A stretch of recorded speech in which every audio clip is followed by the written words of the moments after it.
পশ্চিমবঙ্গ মধ্যশিক্ষা পর্ষদ থেকে 2021 সালে দেওয়া ক্লাস 9-এর অঙ্কের 2 নম্বর মডেল অ্যাক্টিভিটি টাস্কটাকে নিয়ে আলোচনা করব। তো এখানে আমাদের প্রথমেই কিছু এমসিকিউ দেওয়া আছে। তো 1 নম্বরের প্রশ্ন কি বলছে, একজন সবজি বিক্রেতা 20 টাকায় 10টা লেবু কিনে 20 টাকায় 8টা লেবু বিক্রি করছেন, তাহলে শতকরা কত লাভ হচ্ছে? তো এখানে বলে দেওয়া রয়েছে 10টা লেবুর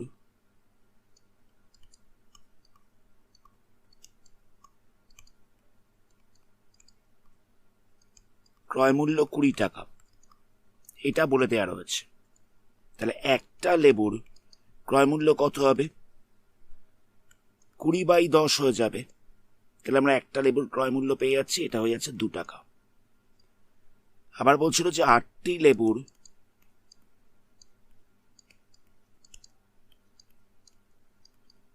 বিক্রয় মূল্য 20 টাকা, তাহলে একটি লেবুর বিক্রয় মূল্য কত হবে?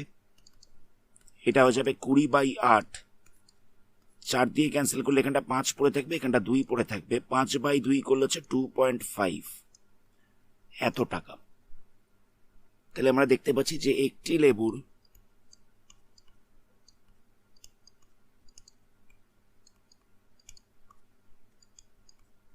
ক্রয় মূল্য পাওয়া গেছে 2 টাকা। আবার একটি লেবুর বিক্রয় মূল্য কত পাওয়া গেল?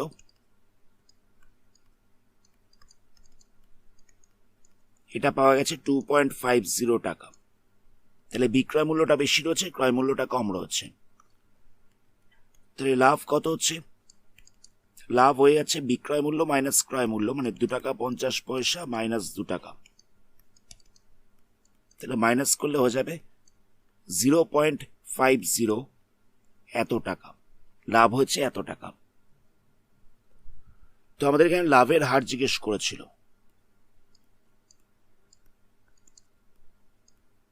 তাহলে লাভের হার কত হবে? এটা হয়ে যাবে লাভ বাই ক্রয় মূল্য ইন্টু 100। লাভের হার ইকুয়াল টু হয়েছে লাভ বাই ক্রয় মূল্য ইন্টু 100। তো লাভ আছে 0.50, ক্রয় মূল্য আছে 2 টাকা, ইন্টু হচ্ছে 100। তো এখানে ডান দিক থেকে দুঘর আগে পয়েন্ট ছিল, তো পয়েন্টটা তুললে তলায় 100 আসবে। এখান থেকে 100টাকে ক্যান্সেল করা যাচ্ছে।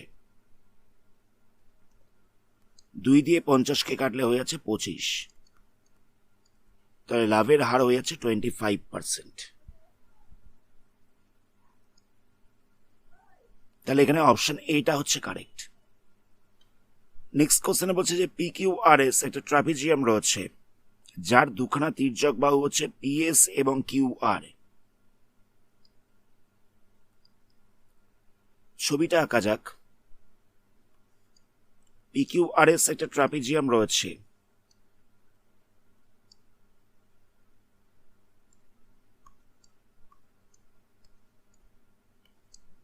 এই দুখানা তির্যক বাহু কি কি হচ্ছে? একটা হচ্ছে PS আর এটা হচ্ছে QR। নেক্সট এখানে বলছে যে XY এদের মধ্যবিন্দু, মানে PS এর মধ্যবিন্দু হচ্ছে X আর QR এর মধ্যবিন্দু হচ্ছে Y। এটা হচ্ছে X, এটা হচ্ছে Y।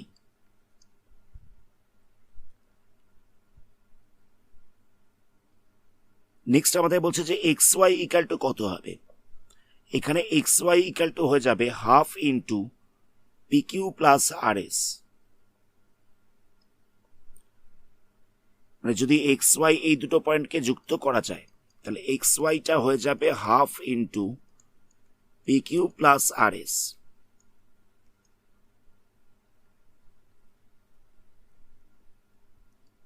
অ্যাকচুয়ালি এটা তোমাদের বইতেই রয়েছে, পেজ নাম্বার 126। এখানে প্রয়োগ নাম্বার 5টাকে দেখো কি বলছে। ABCD একটা ট্রাপিজিয়াম রয়েছে, যার দুখানা তির্যক বাহু হচ্ছে AD এবং BC, আর AD বাহুর মধ্যবিন্দু হচ্ছে E আর BC এর মধ্যবিন্দু হচ্ছে F। তাহলে EFটা half of AB plus DC হবে। এখানে ABCD দিয়ে রয়েছে, আর এখানে কোশ্চেনটা দেওয়া ছিল PQRS দিয়ে। তাহলে কারেক্ট আনসার হচ্ছে সি এরটা।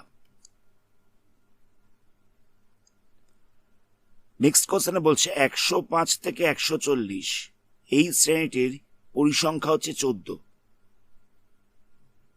তাহলে বলছে শ্রেণীটির পরিসংখ্যা ঘনত্ব কত হবে। তো এখানে শ্রেণীটা কত বলছিল, শ্রেণীটা বলছিল 105 থেকে 140। তাহলে শ্রেণীটির দৈর্ঘ্য কত হবে, দৈর্ঘ্য হয়ে যাবে 140 মাইনাস 105, মানে এই দুটোকে মাইনাস করে দেওয়া হচ্ছে, তাহলে হয়ে যাবে 35। এটা হচ্ছে শ্রেণীটির দৈর্ঘ্য।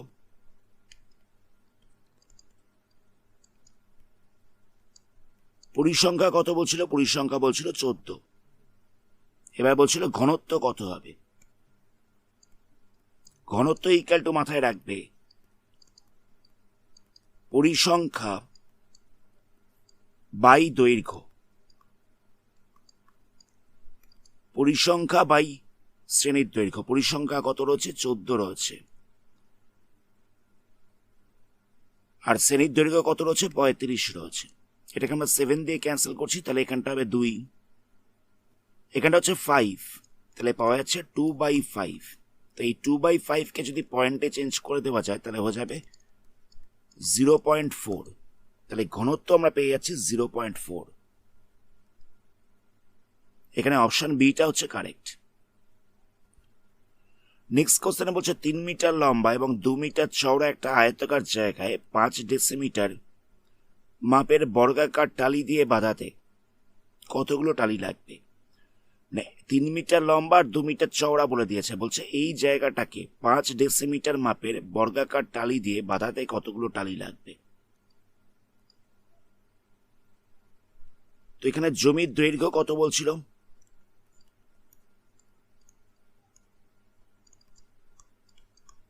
জমির দৈর্ঘ্য বলছিল 3 মিটার, প্রস্থ বলছিল 2 মিটার। আমরা এই মিটারগুলোকে ডেসিমিটারে চেঞ্জ করে নিচ্ছি, তাহলে কত দিয়ে মাল্টিপ্লাই করতে হবে, 10 দিয়ে মাল্টিপ্লাই করতে হবে। তাহলে এটা হয়ে যাচ্ছে 30 ডেসিমিটার। 2 মিটারটাকেও আমরা 10 দিয়ে মাল্টিপ্লাই করছি, তাহলে হয়ে যাবে 20 ডেসিমিটার। এবার আমরা জমিটার ক্ষেত্রফল বার করব।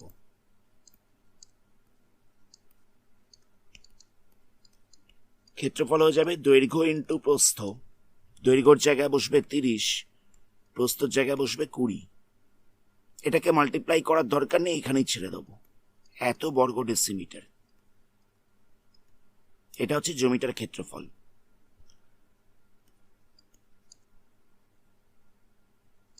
বর্গাকার টালির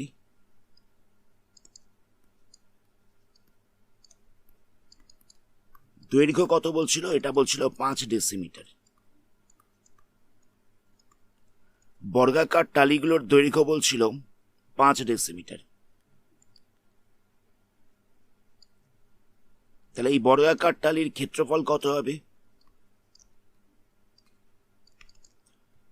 একটা বর্গাকার জমির বর্গাকার অংশের ক্ষেত্রফল বার করবো আমরা কি করে, দৈর্ঘ্য ইন্টু দৈর্ঘ্য করে দেবো, তাহলে হয়ে যাচ্ছে 5 গুণ 5, এত বর্গ ডেসিমিটার।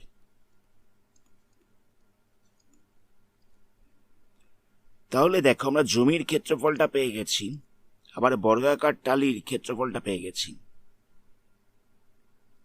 তাহলে কতগুলো টালি লাগবে, টালির সংখ্যা ইকুয়াল টু হয়ে যাবে জমির ক্ষেত্রফল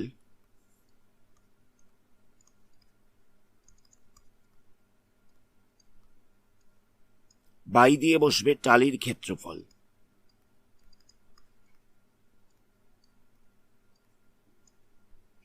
তো জমির ক্ষেত্রফল কত ছিল, 30 ইন্টু 20 ছিল, আর টালির ক্ষেত্রফল ছিল 5 ইন্টু 5। এখানে আমরা 5 দিয়ে ক্যান্সেল করছি, তাহলে 6 পাওয়া যাবে, আবার এটাকে 5 দিয়ে ক্যান্সেল করছি, তাহলে হয়ে যাবে 4। তাহলে এখানটা হয়ে যাচ্ছে 24, এতগুলো টালি লাগবে। তাহলে আনসার হচ্ছে সি। নেক্সট কোশ্চেনে কিছু সত্য মিথ্যা দেওয়া রয়েছে, ট্রু ফলস দেওয়া রয়েছে। তো প্রথম প্রশ্নে বলছে যে এবিসি সমকোণী ত্রিভুজের অ্যাঙ্গেল বিএসিটা হচ্ছে 90 ডিগ্রি। এবিসি এটা সমকোণী ত্রিভুজ রয়েছে,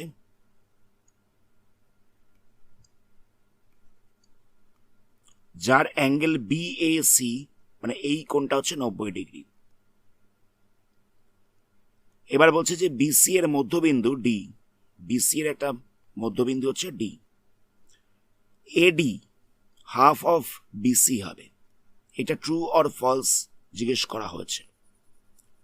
অ্যাকচুয়ালি এটা তোমাদের বইতে প্রমাণ করা রয়েছে পেজ নাম্বার 128, প্রয়োগ নাম্বার 7, পেজ নাম্বার 128 প্রয়োগ নাম্বার 7, এখানে এই প্রমাণটা করে দেওয়া রয়েছে। সুতরাং বলা যেতে পারে এই স্টেটমেন্টটা হচ্ছে ট্রু। নেক্সট কোশ্চেনে বলছে একটি পরিসংখ্যা বিভাজন তালিকায় একটা শ্রেণীর মধ্যবিন্দু হচ্ছে 10, প্রতিটি শ্রেণীর দৈর্ঘ্য হচ্ছে 6, শ্রেণীটির নিম্ন সীমা 8 হবে। ট্রু অর ফলস জিজ্ঞেস করেছে। মধ্যবিন্দু বলে দেওয়া রয়েছে 10, দৈর্ঘ্য বলছে 6। তো আমরা ধরে নিচ্ছি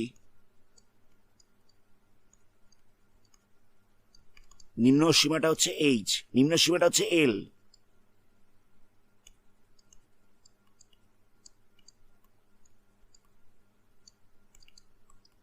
আর ঊর্ধ্ব সীমাটাকে আমরা এইচ ধরে নিলাম।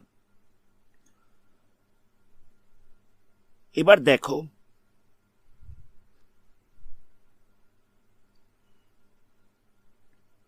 মধ্যবিন্দু কি করে বার করতে হয়।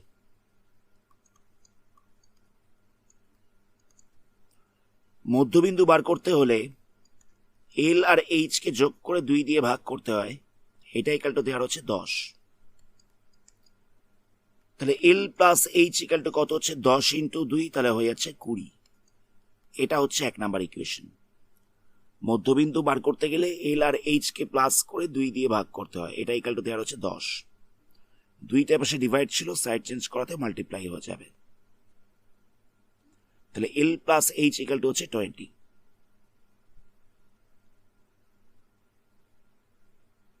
আর শ্রেণীর দৈর্ঘ্য কি করে বার করতে হয়।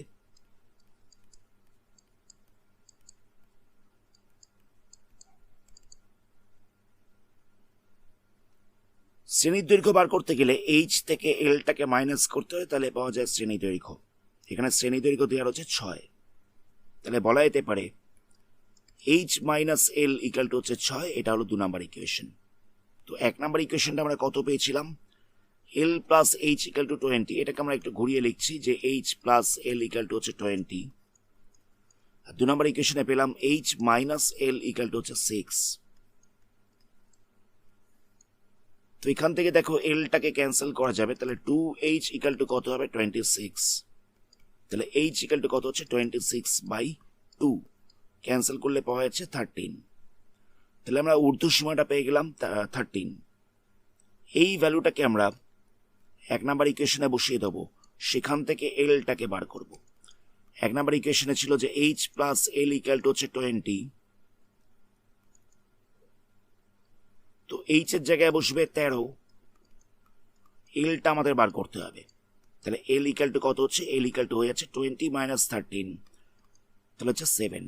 তাহলে নিম্ন সীমাটা হচ্ছে 7, কিন্তু এখানে দেওয়া ছিল 8, তাহলে বলা যেতে পারে স্টেটমেন্টটা ফলস রয়েছে।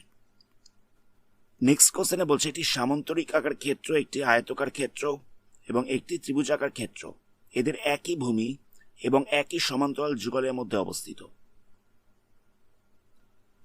তাহলে এদের ক্ষেত্রফল যথাক্রমে পি আর আর টি হলে P equal to R equal to টি/2। স্টেটমেন্টটা ট্রু অর ফলস সেটা আমাদের জিজ্ঞেস করা হচ্ছে। ছবিটা আঁকা যাক। বলছে যে একটা সামান্তরিক রয়েছে,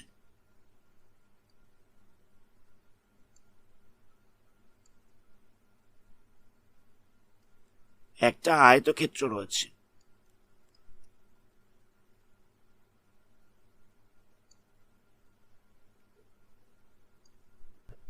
এবং একটা ত্রিভুজ রয়েছে।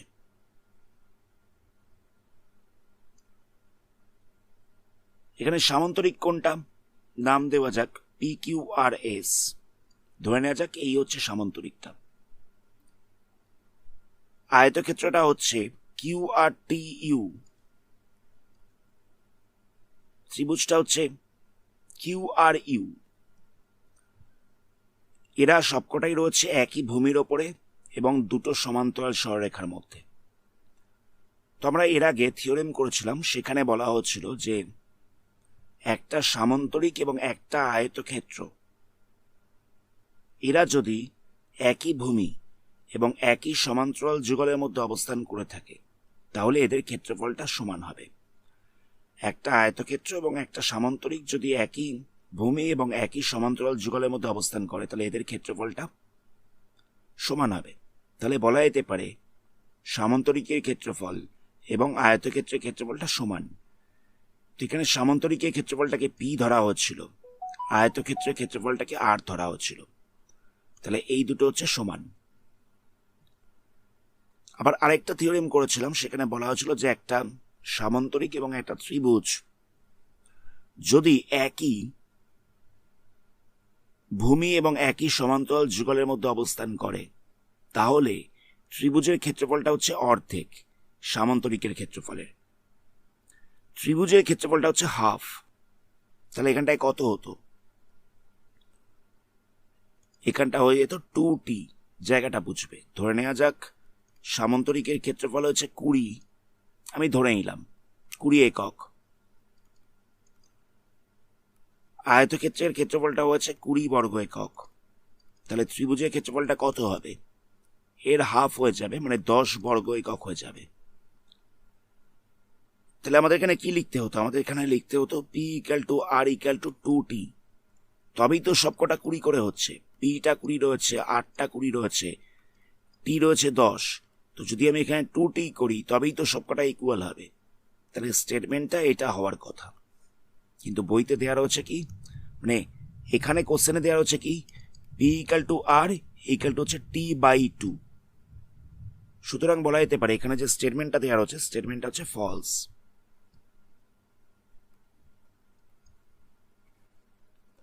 নেক্সট কোশ্চেনে বলছে একটি সমবাহু ত্রিভুজের ক্ষেত্রফল এবং উচ্চতার সাংখ্যমান সমান। তাহলে বলছে ত্রিভুজটির বাহুর দৈর্ঘ্য 1 একক। করে দেখা যাক।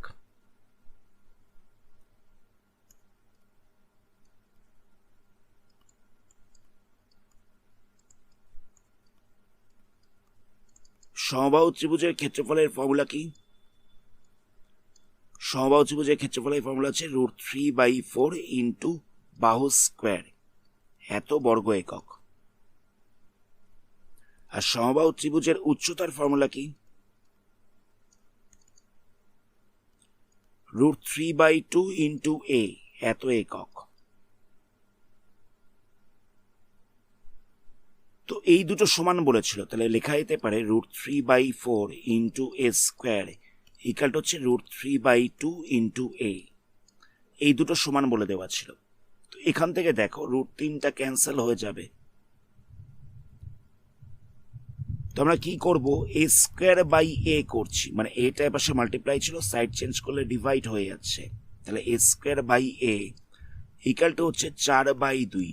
4টায় পাশে ডিভাইড ছিল, সাইড চেঞ্জ করাতে মাল্টিপ্লাই হয়ে গেছে। a স্কোয়ার বাই a ইকালটু হয়ে গেছে 4/2। এটাকে সাইড চেঞ্জ করাতে ডিভাইড হয়েছে, 4টাকে পাশে সাইড চেঞ্জ করাতে মাল্টিপ্লাই হয়েছে। তো এখান থেকে একটা a কে ক্যান্সেল করা যাচ্ছে, এখান থেকে 2 দিয়ে ক্যান্সেল করলে 2 পড়ে থাকছে। তাহলে a ইকালটু হয়ে যাচ্ছে 2, এত একক। তাহলে আমরা পাচ্ছি বাহুর দৈর্ঘ্যটা হচ্ছে 2 একক,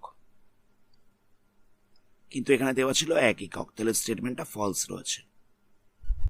নেক্সট কোশ্চেনে বলছে একটা ঘড়ির ওপরে প্রথমে 10% এবং পরে 5% ছাড় দেওয়া হচ্ছিল, তাহলে সমতুল্য ছাড় কত হবে?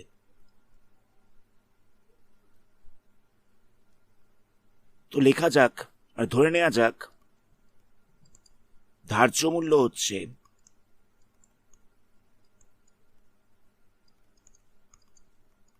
100 টাকা। ধার্য মূল্যটা আমরা ধরে নিলাম 100 টাকা।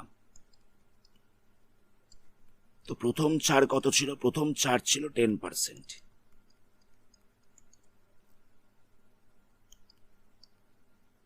তাহলে প্রথম ছাড়ের পর মূল্য কত হবে? 100 মাইনাস 10, তাহলে হয়ে যাচ্ছে 90, এত টাকা। এটা হচ্ছে প্রথম ছাড়ের পর মূল্য।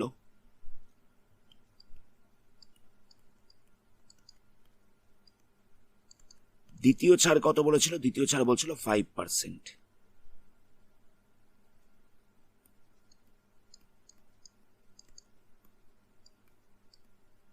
তাহলে দ্বিতীয় ছাড়ের পর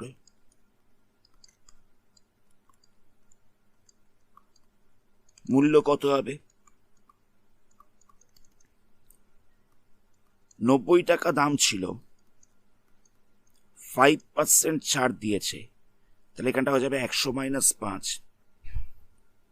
এখানটা হয়ে যাবে 100 মাইনাস 5 বাই দিয়ে হচ্ছে 100। দ্বিতীয় ছাড়টা বলছিল 5%, তো দ্বিতীয় ছাড়ের পর মূল্যটা কত হবে? 90 ইন্টু 100 মাইনাস 5 বাই 100।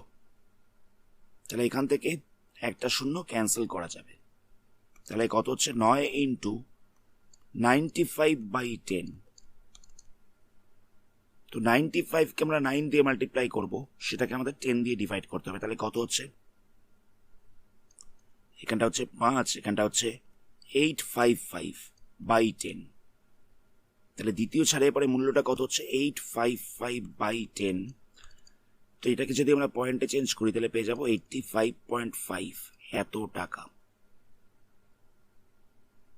তাহলে সমতুল্য ছাড় কত হলো?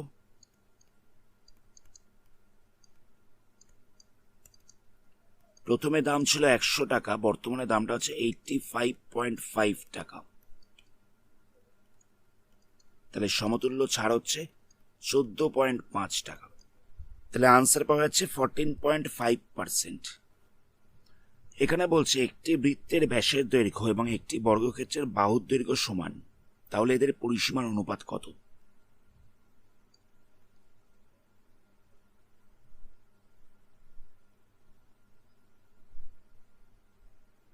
তো ধরে নেওয়া যাক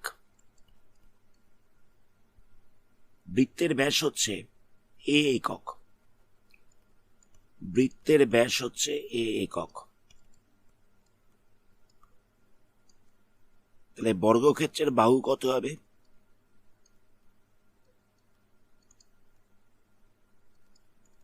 বর্গক্ষেত্রের বাহুটাও হয়ে যাবে a একক, দুটো সমান বলে দিয়েছিল। বৃত্তের ব্যাসটা যদি a একক হয় তাহলে বর্গক্ষেত্রের বাহুটাও হয়ে যাবে a একক। তাহলে বৃত্তের ব্যাসার্ধ আমরা বার করছি, কত হবে? হাফ হয়ে যাবে, তাহলে এখানটা হচ্ছে a/2 একক।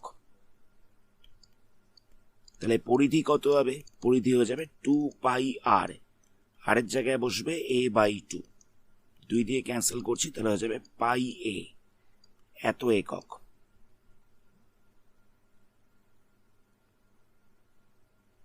তো আমরা এখানে পায়ের জায়গায় ভ্যালু বসাবো, তাহলে হয়ে যাচ্ছে 22a/7, এত একক।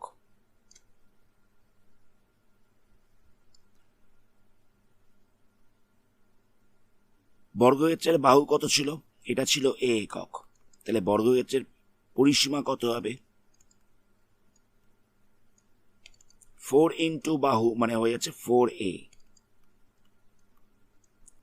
এত একক। এটা হয়ে যাচ্ছে বর্গক্ষেত্রের পরিসীমা। তো আমাদের কি জিজ্ঞেস করেছে? বলছে বৃত্তের ব্যাসের দৈর্ঘ্য এবং বর্গক্ষেত্রের বাহুর দৈর্ঘ্য সমান, তাহলে এদের পরিসীমার অনুপাত কত?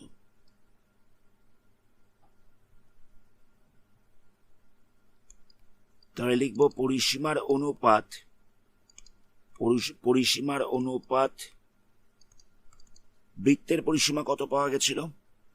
বৃত্তের পরিসীমা মানে হচ্ছে পরিধি, এটা পাওয়া গেছিল 22a/7, আর বর্গক্ষেত্রের পরিসীমা পাওয়া গেছিল 4a। তো অনুপাতটাকে তো আমরা বাই দিয়ে লিখতে পারি, তো এখানে 4 এর তলায় কোনো সংখ্যা নেই, আমরা বাই দিয়ে 1 লিখেছি। তাহলে কত হচ্ছে? 22a/7 বাই দিয়ে হচ্ছে 4a/1।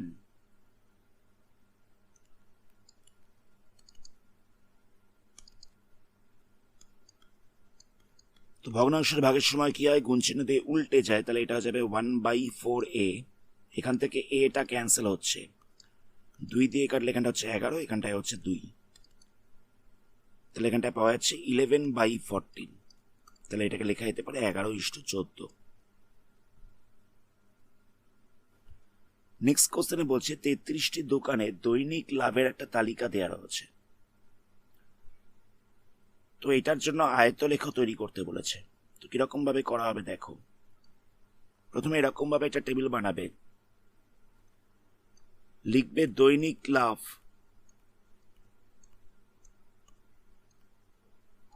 এখানটা লিখবে দোকান সংখ্যা,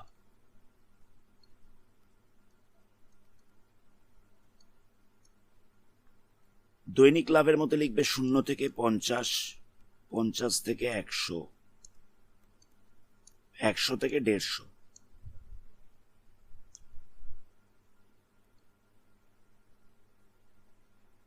দোকান সংখ্যার মধ্যে লিখবে 8, 15 আর 10, 8, 15, 10। যোগ করলে কত হচ্ছে, এটা যোগ করলে হয়ে যাচ্ছে 33। এই টেবিলটা খাতায় করবে। প্রথমে স্কেলের সাহায্যে 0 থেকে 15 অবধি একটা লাইন টানবে, আর এখানে 1 সেন্টিমিটার, 2 সেন্টিমিটার, 3 সেন্টিমিটার, 4, 5, 6, 7, 8, 9, 10, 11, 12, 13, 14, 15 অব্দি মার্কিং করবে। এখানে স্কেলের সাহায্যে আরেকটা দাগ টানবে,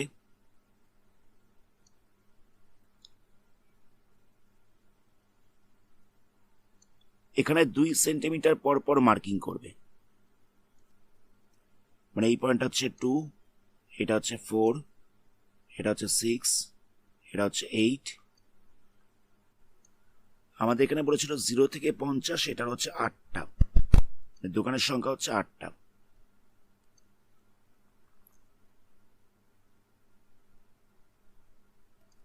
তো আমরা কি করছি, এই পয়েন্টটাকে 0 ধরছি, এটাকে 50 ধরছি, মানে যেটা 2 সেন্টিমিটারের মাপ নেওয়া হয়েছিল সেই মাপটাকে আমরা 50 ধরছি। এখানে এই পয়েন্টটা হচ্ছে 1, এটা হচ্ছে 2, এটা 3, এটা 4, এটা 5, এটা 6, 7, এই পয়েন্টটা হচ্ছে 8, এই পয়েন্টটা হচ্ছে 9, এটা 10, 11, 12, 13, 14, 15। তো আমি এখানে 50 থেকে 8 সেন্টিমিটার অব্দি একটা লাইন টানবো, 0 থেকে 50, 8টা। নেক্সট বলছিল 50 থেকে 100, এটা হচ্ছে 15টা। এখানে 100 বলতে ছিল 4 সেন্টিমিটার, আর 150 বলতে ছিল 6 সেন্টিমিটার। তো এখানে 50 থেকে 100 বলছিল 15টা, আমরা কি করব, 100 থেকে 15 অব্দি একটা লাইন টানবো, 100 থেকে আমরা 15 অব্দি একটা লাইন টানবো, এবং এই লাইনটাকেও বাড়িয়ে দেবো 15 অব্দি। লাস্টে এই দুটোকে জুড়ে দিতে হবে, তাহলে এটা হয়ে যাচ্ছে 50 থেকে 100, 15টা। এটা পাওয়া যাচ্ছে 50 থেকে 100, 15টা। নেক্সট হচ্ছে 100 থেকে 150, এটা হচ্ছে 10টা, 100 থেকে 150 হচ্ছে 10টা। তো আমরা কি করব, 150 এই পয়েন্টটা থেকে 10 অব্দি একটা লাইন টানবো,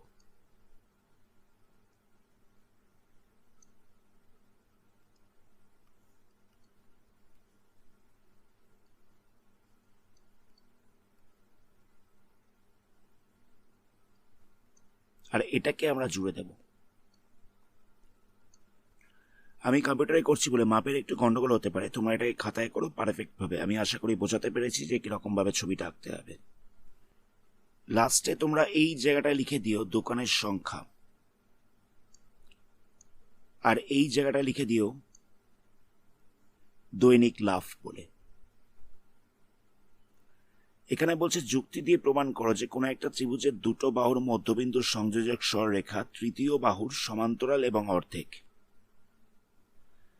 এটা অ্যাকচুয়ালি তোমাদের এই বইয়ের উপপাদ্য নাম্বার 20, পেজ নাম্বার 124-এ এটা রয়েছে। এটা তোমরা বই থেকে লিখে দিও, আর এই উপপাদ্যটাকে নিয়ে আলাদা একটা ভিডিওতে আলোচনা করা হবে। আজকের ভিডিওটা আমরা এখানেই স্টপ করছি। এর পরবর্তী পার্টে অন্য কোনো মডেল অ্যাক্টিভিটি টাস্ক নিয়ে আলোচনা করা হবে। ধন্যবাদ।